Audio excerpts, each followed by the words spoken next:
परंतु धन्य है श्री विश्वामित्र जी महाराज, गुरु ऐसा हो जो शिष्य का मनोभाव समझ ले। शिष्य चाह क्या रहा है, पिता ऐसा हो कि पुत्र का मनोभाव समझ ले, पुत्र चाह क्या रहा है। सास ऐसी हो कि बहू का मनोभाव समझ ले कि बहू चाह क्या रही है, चाह क्या रही है। कहना ना पड़े बहू को, सास समझ ले और समझ के उसको बुलावे, बहू हम ऐसा सोच रहे हैं, तुम ऐसा कर लो। और मन की बात यदि समझ गई सास और उसने बिना बहू के कहे बहू को बुला करके व्यक्त कर दिया, तो मैं सत्य कहता हूं कि वो बहू सास को सास नहीं मानेगी, साक्षात ईश्वर के रूप में स्वीकार करेगी कि ये सास नहीं है, ये तो हमारे लिए भगवान है। भगवान से संबंध मां का भी होता है। करहूं सदा तिनकी रखवारी, जिम बालक राखें महतारी। समझ लेना चाहिए, मां को भी समझना चाहिए कि बेटी क्या चाह रही है। बहुत सी समस्याएं अनावश्यक रूप से खड़ी हो जाती हैं परिवार में। बहू कहती नहीं है, सास समझ भी लेती है, फिर भी उससे पूछती नहीं है, फिर भी पूछती नहीं है। बहू को भी चाहिए कि सास के मन की बात को समझ ले। और सास का एक अर्थ और है, वैसे तो आजकल के वक्ता पता नहीं क्या क्या अर्थ करने लगते हैं सास का। मैं तो ऊट पटांग मानता हूं उन वक्ताओं की भाषा को। वो कहते हैं आजकल की सास ऐसी हो गई है कि बहू को सांस नहीं लेने देती है। नहीं नहीं नहीं, वो काहे की सास है जो बहू को सांस न लेने दे? वो कौन कौन सी सास हुई भाई? सास वो है जो बहू की हर श्वास का ख्याल रखती हो, वो सास है। और याद रखना, बहू वो है जो सास को अपनी जन्मधात्री मां से भी ज्यादा महत्व दे। आप कहो महाराज ये कैसे संभव? ऐसे संभव है कि अगर तुम ये मानती हो कि मेरा पति परमात्मा है, अगर पति को तुम परमात्मा मानती हो, तो याद रखना तुम्हें यह भी सोचना पड़ेगा कि मुझे अगर परमात्मा, पति रूपी परमात्मा मुझे अगर मिला है, तो इसमें मेरी जन्म देने वाली मां की विशेषता नहीं है, इसमें किसी मां की विशेषता है, और वो हमारे पति की मां की विशेषता है, अर्थात मेरी सास की विशेषता है, जिसने मुझे परमात्मा दिया है। इसलिए हमें उसके प्रति मन वचन कर्म से समर्पित होना चाहिए, किसी भी प्रकार का भेद नहीं रखना चाहिए। और आजकल की सासों को बहू नहीं मानना चाहिए, बेटी के रूप में मानना चाहिए बहू, कि हमारे घर में बेटी आई है। बधू लड़कनी पर घर आई, राखो नैन पुतर की नाई। परस्पर एक दूसरे के प्रति प्रेम स्नेह, छोटे आदर करें और बड़े स्नेह दें छोटों को। इस तरह की मिथिला की परंपरा और अयोध्या की परंपरा है। दोनों ने परंपरा को गौरवान्वित किया है, पूरे विश्व को मर्यादा दी है, चाहे वो नगर मिथिला हो चाहे नगर अयोध्या हो। दोनों ने मर्यादा दी है, पूरे विश्व को मर्यादा दी है।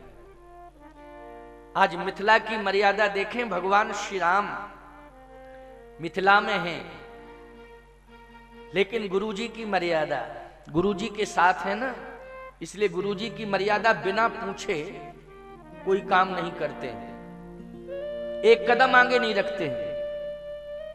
आज तुम्हारे जीवन में कोई जरूरी कार्य आ जाए जो तुम्हारे मन का हो, तुम्हारे फेवर का हो, पहले तो बिना पूछे ही करते हो, और अगर माता पिता से पूछ भी लोगे, कहीं उन्होंने इनकार कर दिया, तो फिर यही कहते हो कि पिताजी तुम जानते नहीं हो, समय बदल गया है, इसलिए विचार बदलो अपना, तुम समझते नहीं हो, कुछ समझने की कोशिश करो। मैं एक बात कहता हूं, आज के जमाने में बेटा एडवांस हो गया है, शिक्षा की क्रांति में भी बहुत ऊंचाई पर बेटा पहुंच गया है, उसकी शिक्षा का स्वागत है। लेकिन दावे से कह रहा हूं, अपने माँ बाप को तुम साधारण मत समझा करो, भले ही उनकी शिक्षा उच्च कोटि की नहीं है, लेकिन अनुभव उनका इतना उच्च कोटि का हो गया है कि अनुभव की लाइब्रेरी बन चुके हैं वो। इसलिए शरणापन्न होकर के आज आप उस लाइब्रेरी से, विनम्रता की चाबी से उस लाइब्रेरी को खोल करके आप अनुभव ले लें और अनुभव से अपने लक्ष्य को प्राप्त कर लें। क्योंकि जितने भी बूढ़े होते हैं वो अनुभव की लाइब्रेरी होते हैं। बोलो, होते हैं कि नहीं होते हैं? इसलिए अनुभव की शिक्षा लेने के लिए किसी बूढ़े की तलाश करनी पड़ती है। बूढ़ा तुम्हारे परिवार का भार नहीं है, बूढ़ा तुम्हारे परिवार का आधार है, आधार है। जब समस्याओं में उलझ जाओगे तो बूढ़े लोग ही याद आएंगे। उस समय तुम्हारी समस्या को सुलझाने के लिए तुम्हारी शिक्षा काम नहीं करेगी, उस समय वृद्ध माँ बाप का अनुभव ही काम आएगा।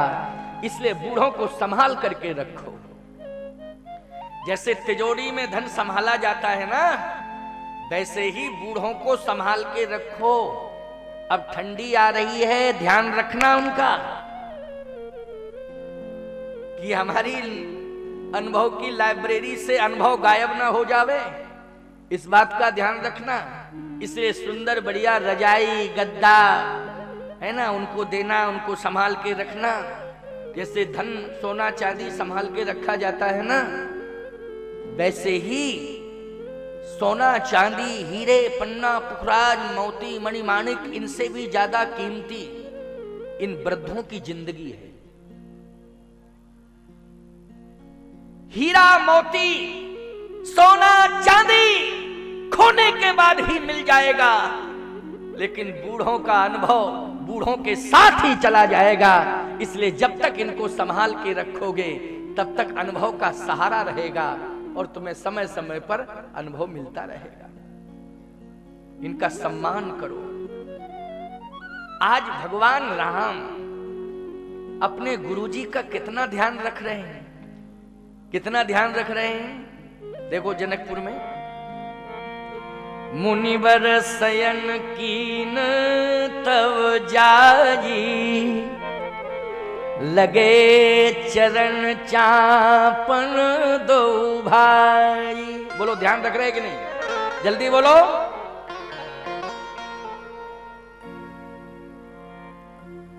मुनिवर शयन कीन तब जाई, लगे चरण चापन दो भाई। आज कितने नौजवान हैं, मैं कहता हूं नौजवानों की उपस्थिति भले ही कम होगी, लेकिन बूढ़ों की ज्यादा है। कितने ऐसे बूढ़े माँ बाप बैठे हैं, जरा एक बार हाथ उठा करके बताना कि नित्य तुम्हारे बच्चे सोते समय तुम्हारी सेवा करते हो, पैर दाबते हो। जल्दी हाथ उठाओ, झूठा हाथ मत उठाना, नहीं तो हाथ खराब हो जाएगा। देखो देखो, रिजल्ट 0/0। क्यों भाई? 2-4 हाथ उठे, केवल 2-4 हाथ उठे हैं, केवल 2-4 हाथ उठे हैं, ज्यादा नहीं उठे हैं। बोलो भाई, ये महान कष्ट की बात है कि नहीं? कुछ ऐसे भी माँ बाप बैठे होंगे जो कहते होंगे महाराज बच्चे हमारे पास रहते नहीं हैं, बच्चे बाहर पढ़ते हैं। चलिए मैं दूसरी बात कह रहा हूं, बच्चे तुम्हारे पास नहीं रहते हैं, लेकिन बच्चे जहां रहते हैं कभी तुम वहां जाते हो कि नहीं जाते हो? कभी तो जाते होगे, कभी जाते होगे निश्चित रूप से। तो जब वहां तुम जाते हो तो सही बताना, कहना नहीं कि उनसे कहो कि हमारे पैर दाबो। तुम जब उनके पास पहुंच जाते हो तो क्या वो तुम्हारे पैर दाबते हैं?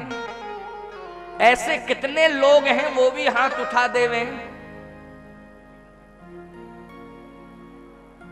एक ही आदमी बार बार हाथ उठा देता है, दूसरा और इधर से भी एक आध, हाँ 2-4। देखो पूरे इतनी सभा में हमको मात्र 10-15 लोग, माताओं की श्रृंखला में भी, माताओं की दीर्घा में भी हमें 2-4 माताएं ऐसी प्रतीत हुई कि जिन्होंने हाथ उठा के अपनी सहमति जताई। पुरुषों में 2-4-10 लोग। इसका मतलब है कि हम शिक्षा की क्रांति में आगे बढ़ते जा रहे हैं, लेकिन संस्कारों से पीछे हटते जा रहे हैं। यही सिद्ध हो रहा है, संस्कारों से पीछे होते जा रहे हैं। संस्कार देने की जरूरत है। आज मर्यादा पुरुषोत्तम भगवान राम, कौन है ये राम जो मिथिला में अपने सदगुरुदेव भगवान की चरण सेवा कर रहे हैं?